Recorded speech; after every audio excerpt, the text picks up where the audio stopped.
Hello, hello, hello. Welcome to the Dr. Toomer Talks Show. I'm Dr. Catherine Toomer. I'm a family medicine and community health physician, and I'm founder of the Total Weight Care Institute. And what the Total Weight Care Institute is, it's an advocacy and educational institute and also a treatment center. And what we do is we provide complete and compassionate weight care for those who often feel like they're at the end of their rope, like they feel like they've just done everything they possibly can and have not had the results that they want. And so they come to me to find out the cause, the why of why things are happening, and we go after those causes.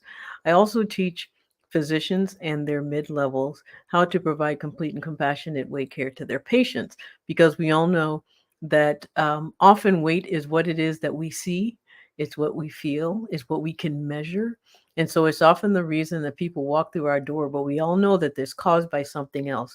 Weight is simply a symptom, it's a side effect of something else. And it's our job as physicians, as clinicians, to find that something else and to get people healthy.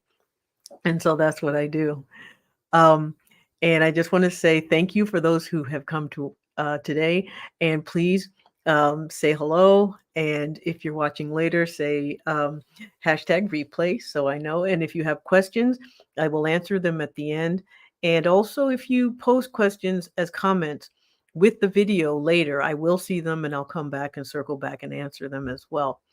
I also ask that if you have subjects that you'd like me to talk about, if there's questions that you have, you can either ask me as a comment here, you can ask me as a comment with the video and once it's posted in my YouTube channel, my Facebook page, or on LinkedIn, or on blackdoctor.org on their Facebook page and their YouTube channel, and I'll come back and I will answer them. But I do appreciate the interaction and I appreciate you coming. I also have Facebook groups that are listed on my Facebook page. So if you'd like to have a place where you can come ask me questions directly and get information, you can also come there. So, um, so thank you for being here. Good evening, Gerard, Val, Chris. Thank you again, Antonio. Thank you for being here. So what I wanted to talk about was intimacy and weight health. I talk about weight health because, like I said, weight is a symptom of something that we can see, we can measure. And so it's often the result of something else. So by focusing on weight health, now that's weight gain, weight staying the same and shifting muscle to fat. Fat to muscle, or losing weight or gaining weight, whichever it is, we can measure our health in ways through a scale for pounds that we can't always weigh everything else. We can't see what our kidneys are doing. We can't see what our heart is doing. We often can't see what our hormones are doing, but we can see the results of what they're doing in our weight. And that's why weight health is so important and why I focus on it so heavily, because like I said, it gives me the opportunity to find out the why. Weight is just the what. The why is what I look for and what many of us who help people with their weight look for. And so I want to talk about intimacy because really, what difference does our health make? I mean, really, why is it so important to be healthy? Why is it so important to have weight health? And it's because what health is, it's a state of being and a state of mind that means that your life is functioning in the way that you want it. Your life is functioning in a way that you feel you're in control of it. And so when you're unhealthy, you lose that control. When you are healthy, you have that control. And when you have that control, obviously life is such a better place. It's a better way of living. And intimacy is our connection, our connectedness to things around us, our relationships. Um, it is a closeness to, and it goes beyond physical connection, and it goes even beyond emotional, or it is partly emotional, but it doesn't have to just be with another person. It can be with a place, it can be with yourself, it can be with information. You can have an intimate relationship with lots of different things, food, and they're not, and it's not always romantic. It can be a friendship, it can be a relationship with someone within your family. But what it is simply is a closeness and a connectedness to something. And so when you take weight health and you take intimacy, they affect one another. And I'm going to explain how that is. We live in a society where our size matters. Society has told us that it shouldn't, and it's up to us to make it not matter. But because it does matter, we often judge ourselves, give ourselves a sense of self-worth based on what our size is or our perceived size. Many of us who have been overweight, myself, over 100 pounds overweight, had class 3 obesity, had type 2 insulin dependent type 2 diabetes, still have congestive heart failure, though very stable and very functional with it. But all of us, no matter what our size, has felt that we were overweight, whether we were or whether we weren't, because it's a self-perception. Our self-worth is often tied to our size, which is often tied to our weight. And so when our self-perception is such that we judge ourselves based on what society says should be normal or otherwise, what we do is it affects how we see ourselves. And how we see ourselves is our filter. And our filter affects how we interact with the world. And so how we interact with the world is how we connect to the world. So do you see where I'm going here? Our weight, our self-perception, our connectedness to the world, our connectedness is intimacy. So how we view ourselves immediately affects how we connect to the world, the information, the people around us. And so having that connectedness really impacts the quality of our lives. And so understanding how health and weight health affects our connectedness and how we see the world is so important. And that's why I harp so much on love yourself regardless of your size. Do not tie your weight and your size to your self-love, because it does affect, and that means large size, meaning that you want to grow, you gain weight. I meet many, many people who feel they're too thin, they don't have enough curves, they want to gain weight, they want to gain size. And then I meet people who feel like they're too big, they want to lose weight, they want to lose size. And then others who's like, I just like the way I am, I just want to change it to muscle, I want to feel stronger. I just feel, or I'm too big throughout the middle and I want to, so we're very critical of the way we look and the way, but that criticism affects our self-worth. That criticism affects how we perceive ourselves, our self-esteem, and therefore how we view the world. Now, how we view the world and how we connect to the world, how we connect to other people is tied to our self-worth and our self-esteem. What we allow people to get away with, what we allow situations to happen, what we allow is largely based on how we see ourselves and what we feel we deserve. And therefore, what we feel we deserve is tied to our self-worth. Our self-worth and our self-esteem is often tied to our size, and our size is tied to our health. So now you see the connections I'm making. And so one of the reasons why I do focus so much on weight is simply because of that reason.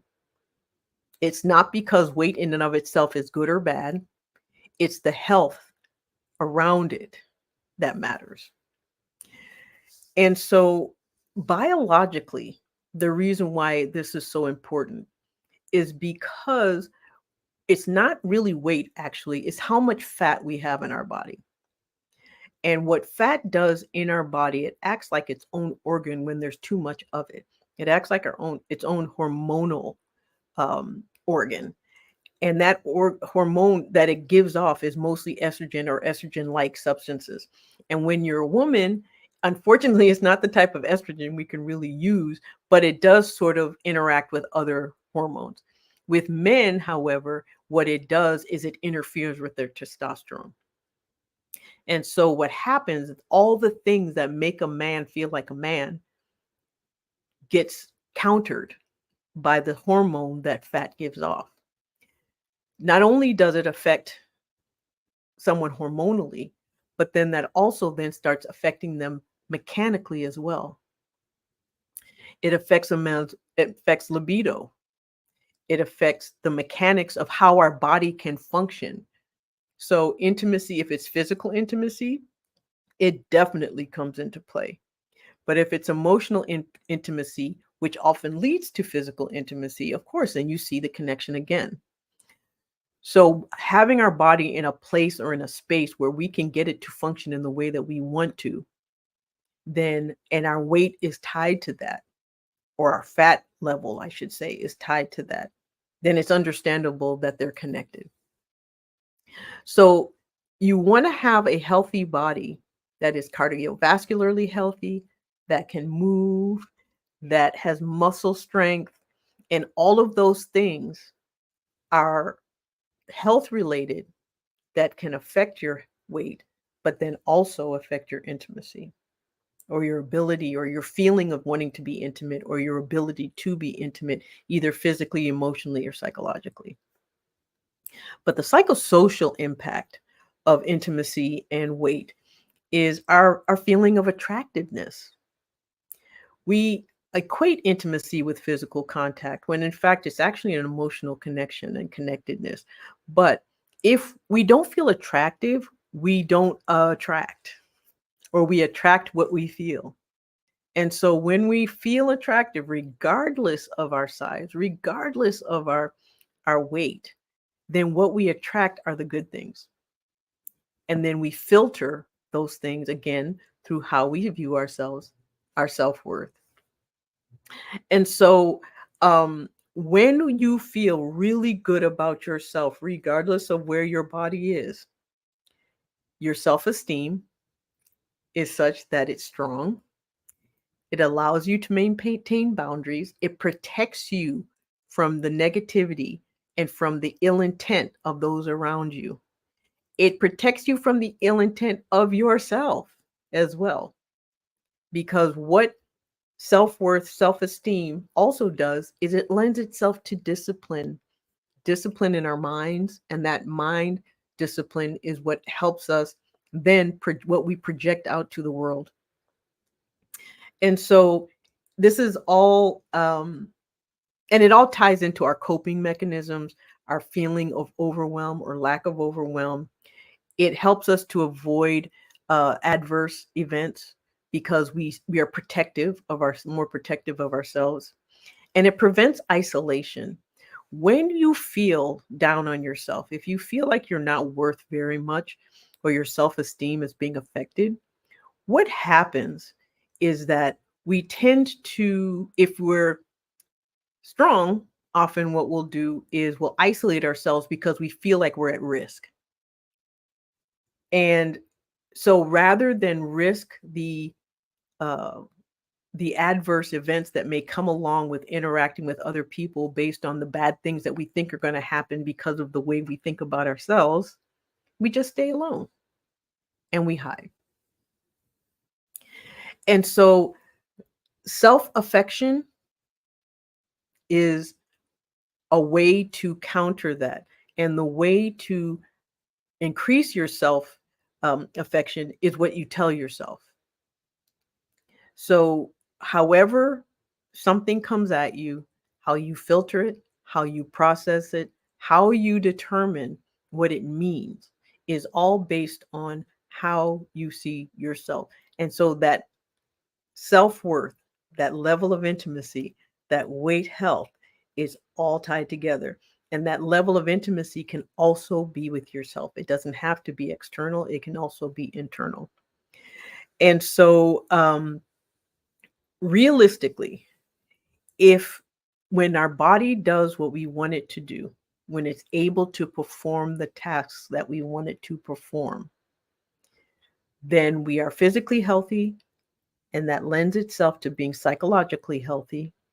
And that psychological health lends itself to having social, biological health, psychological health, social health, and therefore lends itself to intimacy health as well.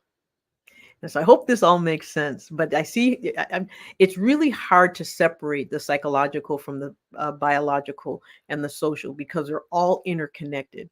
And that's why biopsychosocial approach to weight health is so important, because there's no part of us that is not touched by it. So again, for those of you who are just joining, I'm Dr. Catherine Toomer, and I am a family medicine and community health physician and founder of Total Weight Care Institute. And I talk about all things health, wellness, and weight care related because they're all interconnected. And if you have questions, please ask me now. I'm going to go through some of the comments. I know I saw some from before. Let me see if I can. I'm going to move this piece of paper away because I don't want it to. I just kind of keep notes so I can help myself. See, oops. So is it not letting me scroll up? I hope I didn't lose any comments because, oh, there we go. Oh, Sherry mentions that this is something I have rarely thought about. You are incredible. Oh, thank you, Sherry. I appreciate that. Jennifer says, howdy. Howdy, Jennifer. And then let me see. Melva says, praise the Lord through whom all blessings flow. Yes, thank you. Val agrees 100%, and I appreciate that. So tell me, I just, since you're here and you're listening, well, first of all, I just want to say hi. Thank you. The other is just a show of hands. Does this make sense to you? And if there's any part of it that didn't make sense, ask me a question or just, let me know and I can reiterate it. Or if there's something more in depth of what I've said that you'd like me to explain a little more, that would also, I can see your comments and I'll do that. Well, Chris, I appreciate you saying I'm always spot on. I appreciate that.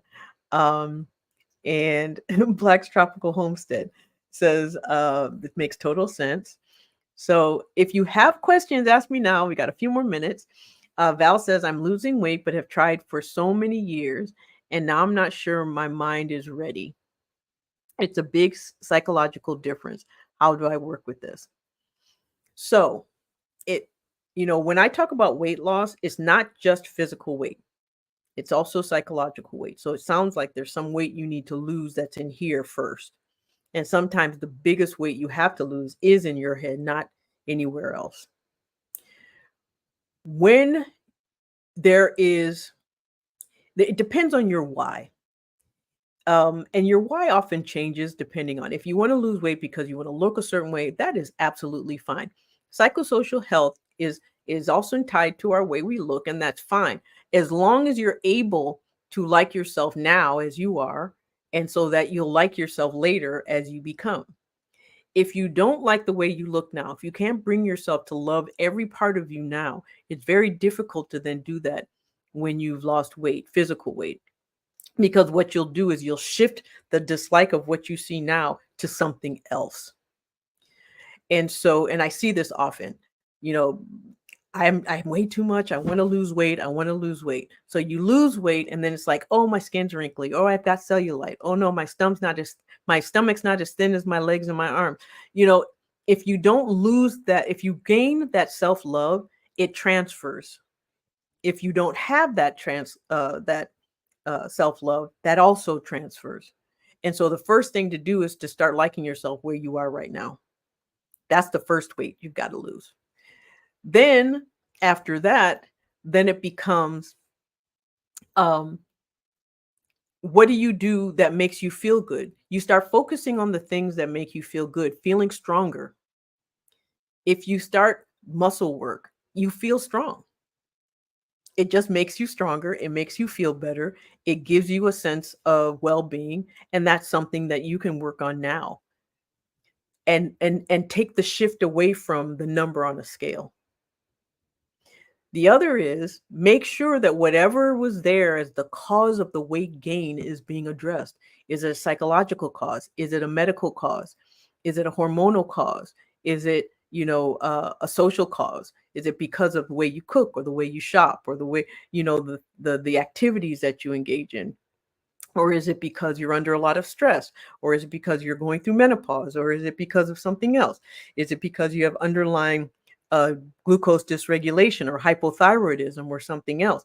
All those things need to be determined because, again, weight is a symptom of something else, and you've got to find the something else to determine how to counter it. Um, Black Tropical Homestead, I love that name, says, I found that once I got hormones in check, I was able to lose weight in a healthy manner. And it depends on which hormones, because there are many, many hormones in our body that lend itself to weight gain and weight loss. Estrogen, cortisol, insulin, um, norepinephrine, epinephrine. So it really just depends on which one. The one that causes people the most problems that they're most unaware of is cortisol. That's the stress hormone. And that does lend itself to significant weight gain because of the effect it has on our glucose dysregulation.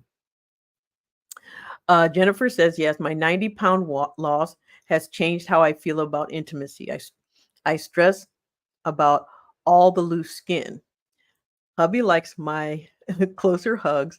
I've recently started HRT. How does HRT and weight loss hormones interact? Well, HRT and weight loss hormones, um, they don't really, not directly. So what estrogen is usually what you're replacing when you take hormone replacement therapy.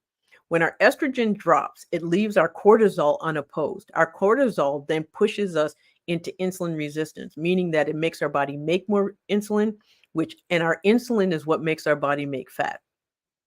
And so when you take hormones, what it does is it starts shifting that away from our body becoming a fat making machine.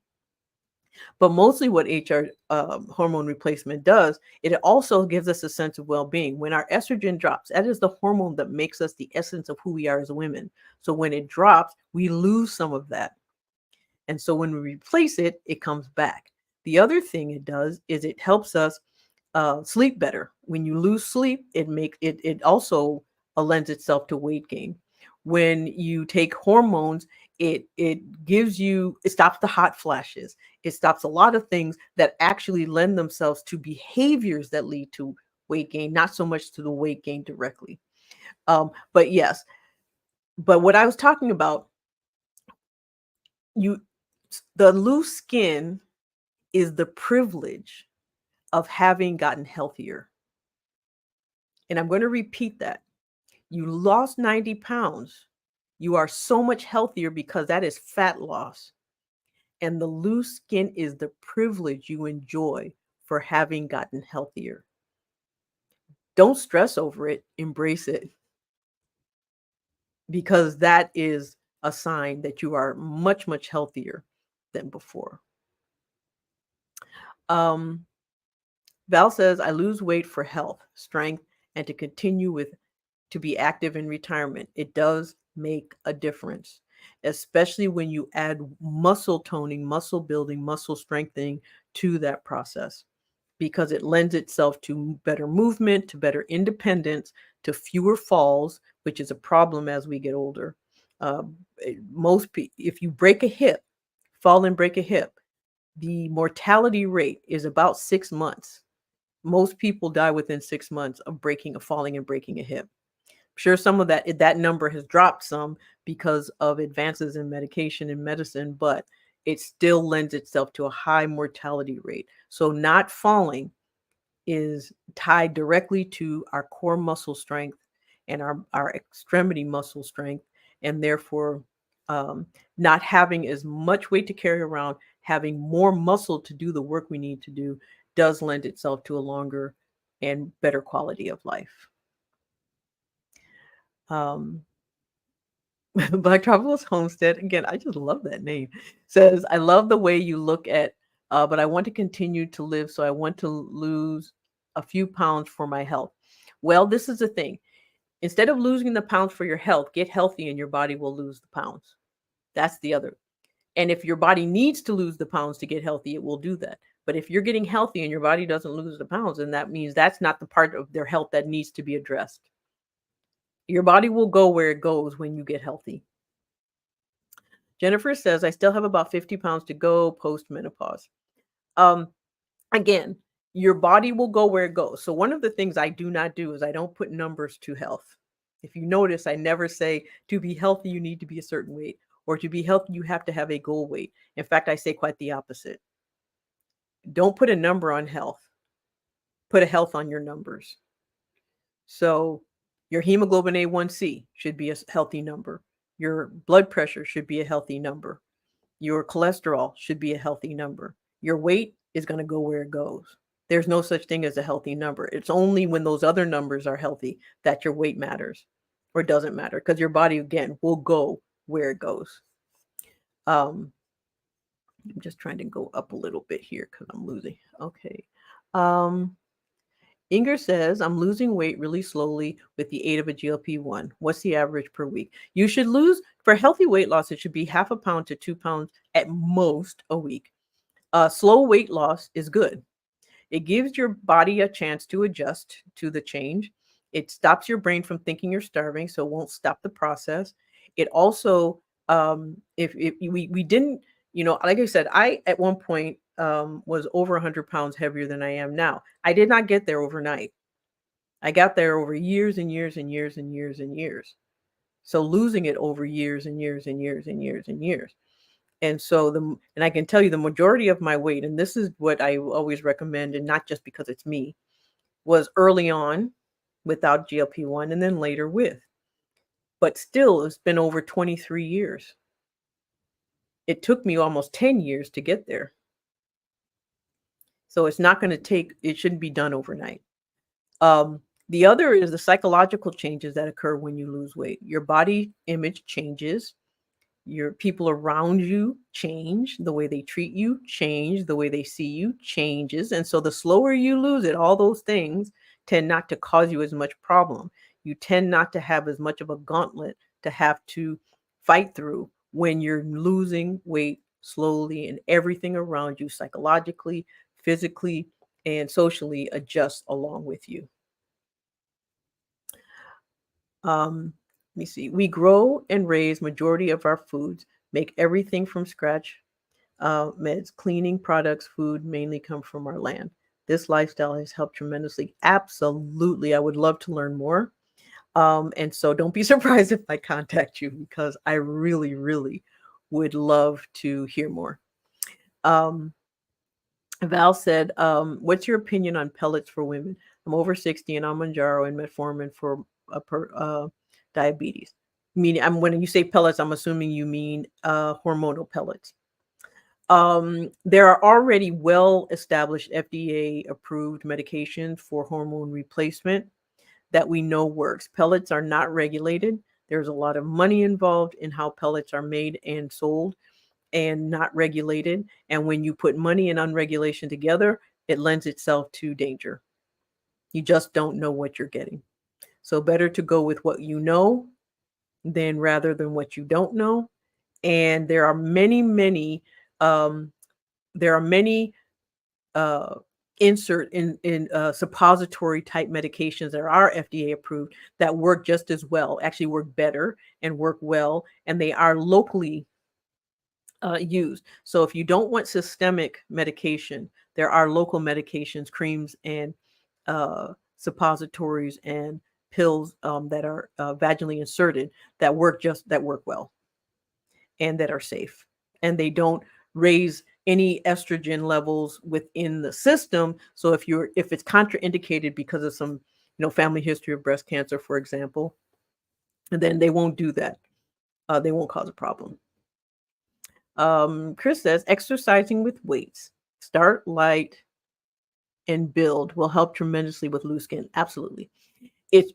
Surgery and good care to your skin is the best prevention.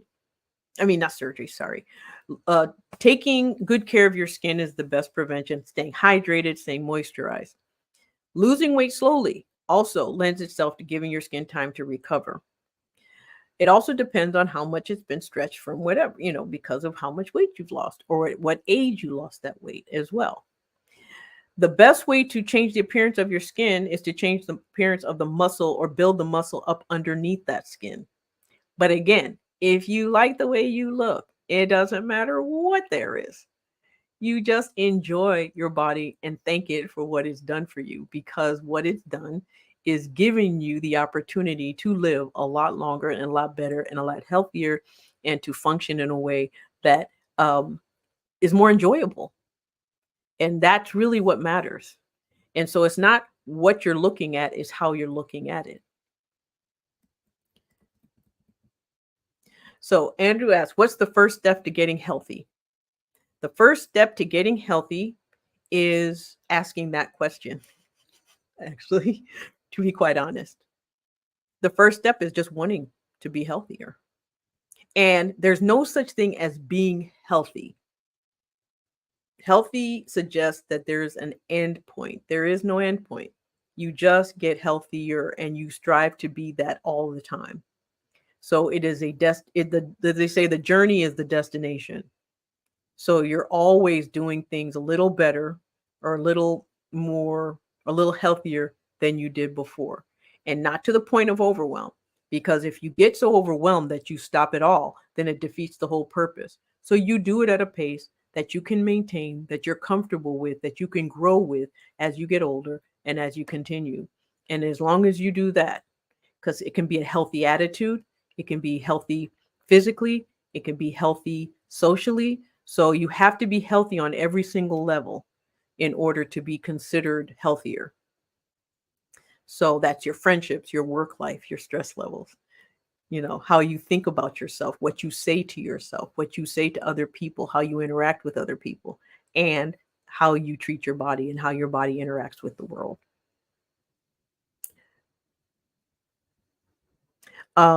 So Black's Tropical Homestead said the body has its ability to heal itself as long as we give it the right conditions. Absolutely. We have tools. Like I've said, there's a bell curve, as we call it. So you can start here and you go here and you go there. As long as you catch yourself here, the sooner you catch yourself from falling, from getting away from health, the easier it is to bring yourself back to a level of healthiness. But if there's a point where it kind of goes over, and it's really hard to pull yourself back over from there. And so the earlier you start, the better. And the easier you are able to maintain what you do, then or sustain what you do, then the more likely you are to stay healthy. Because if you can't sustain it, then it defeats the whole purpose. Val says, I'm on 7.5, feel like I'm melting. I'm thinking staying on this dose a while. If you feel like you're melting and you're losing weight more than 2 pounds a week, you may want to consider cutting back, because you want to make sure that that weight loss is fat loss and not muscle. Because once you lose muscle, you lose your metabolism. When you lose muscle, it takes a healthy process and turns it into an unhealthy one. Val says you're on estrogen and testosterone. Yes, low dose testosterone really does help women. Women produce testosterone as well. It's not just a male hormone. And we produce it to help maintain our muscle mass.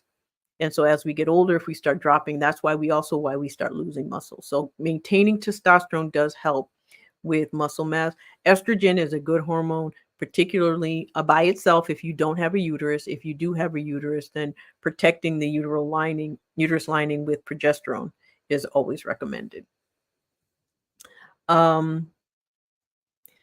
We grow and make wild yam cream. What's your take on wild yams and holistic health? Well, yams definitely has a hormonal effect. Anything grown in the ground is as healthy as the soil is grown in. So if you have healthy soil and you don't add pesticides, then anything grown is going to be healthier than anything processed. As far as wild yams versus domestic, I couldn't tell you, but I do know that yams in and of themselves are highly, highly nutritious, and they do have an impact on hormone stabilization. So Andrew says, understood a lifestyle. Lifestyle, yes, is important. Lifestyle, but not based on what people say. Like if you eat a certain way and you exercise a certain way, then you should look a certain way. What lifestyle is simply that, given the tools that you have, given the life that you have, you do the best you can within that life. So if it's financial, if it is location? Is it geographic? Is it age related? Is it gender? Is it whatever? Whatever you have, you use it to the best of your abilities. There is no perfect way of doing anything. Jennifer says, Val, congratulations. I've remained on 5 milligrams Manjaro for over a year. Type 2 diabetes, slow loss, 90 pounds. A1C lowered from 8.9 to 5.2 in a year. And this is something I want to bring up. Jennifer, absolutely wonderful. That 8.9 A1C going to 5.2 is hugely beneficial to your health. That is what afforded that weight loss. Weight loss was just a secondary or a symptom, a side effect of your diabetes control. That's it. So I know we focus a lot on weight because that's what we can measure. We can measure our blood sugars on a daily basis, but most people don't unless they are diabetic. And it doesn't take much to correct it. And that's wonderful. I'm really glad. And especially, and then you add muscle toning, muscle work to that, and you're just really golden. Our health should always be our wealth. Absolutely, it is. Whether we admit it or not, it is. Let me see. It is so unwise to teach our children early, so hard to come back, but not impossible. That is true. The younger you learn how to better take care of yourself, the better. Children learn by example. They learn by imitation. They do what their parents do. So if we want our children to have healthy habits, we want our children to be healthy adults that's psychologically healthy, biologically healthy, and socially healthy, they need to see the same in us. So Val says, yes, definitely have a healthy amount of muscle and don't want to lose it. Absolutely. Muscle maintenance is very important. Sort of like calcium and bone. The earlier you start, the better. So we chose this lifestyle to get away from pesticides and chemicals. Absolutely. Growing your own food is the best way you can do. But again, that is good for people who are able. I live in a semi-rural area. So yeah, we can grow our in a place where the weather is mild. So yes, growing our food is very easy. It's not always the case for most people, but that is the difference between our grandparents' generation and now is how our food was manufactured, how our food was created. And so that has made a difference. But any other questions? Any other comments? Well, I really appreciate the interaction today. I really appreciate you coming and sharing your experiences. That really does matter. And you don't really, and I don't know if you realize this, but by your posting your stories, you are helping other people. It gives me the opportunity to teach. It gives people the opportunity to see examples of what it is that they can, of the possibilities of what can happen. And so it's really very, very, very good that you were able to come and share. And I appreciate that very much. And there are people out there who you've made a difference to, because reading other people's stories, hearing about other people's stories, and understanding why they are, that is the case, is always beneficial. So this is great conversation. We appreciate you for helping. Many blessings to you all. Thank you so much. Val says, I love your teaching style. Thank you. I love teaching and I'm so glad because I really do appreciate it. And I love feedback. So even if there's something that, you want to see that you think would be helpful, please let me know. I really would like to know. And I would love to be able to share information that people find useful. So just let me know if there's topics that you'd like to speak about. Joy said, this is soul food. Thank you from Barbados. Oh my goodness. Thank you for joining in. I appreciate you being here. So again, for those of you, I am Dr. Catherine Toomer. You can find this if you want to go back and listen again, you can find this on YouTube. I do have a YouTube channel. There are many, many videos, over 100 videos there of all different types of information. So you can go there and listen to some of my older videos, subscribe. And anytime I post anything, even outside of my Tuesday evenings, which I'm here every Tuesday, 6 p.m. live, but I also do other videos. So if you want to see those and you want to be aware that they are being posted, then please subscribe to my YouTube channel so that you can get alerted when that happens. Andrew asks, is there an updated chart that suggests what healthy glucose and other health-related numbers should be? Now, again, I'm of the mindset, and many doctors are, that you treat the person and not the numbers. However, there isn't an updated chart of what healthy glucose is simply because we pretty much know what a healthy glucose should be. Fasting glucose in the morning should be between 70 and 100. After eating, it should be 100, between 100 and 120, 140 at the highest. You really want to keep your blood sugars below 140. Now, if you have spikes, if you have spikes, that could mean there's something underlying, like you're on the verge of diabetes, you're pre-diabetic, or you're pre-diabetic, which is what we call insulin resistance, which is actually being called now type 3 diabetes, which, it may just be to alert people that it's serious, that it's something we should be paying attention to. But yes, there are.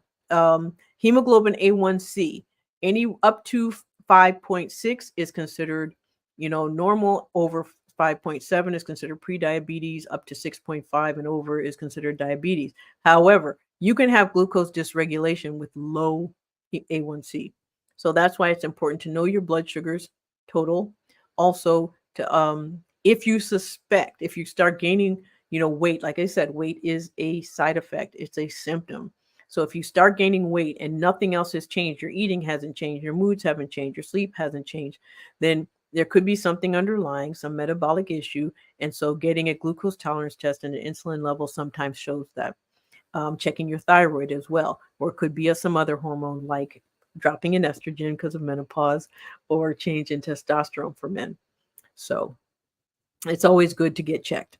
Like I said, weight changes are always an indication of something else. It's just the what, it is not the why. All right.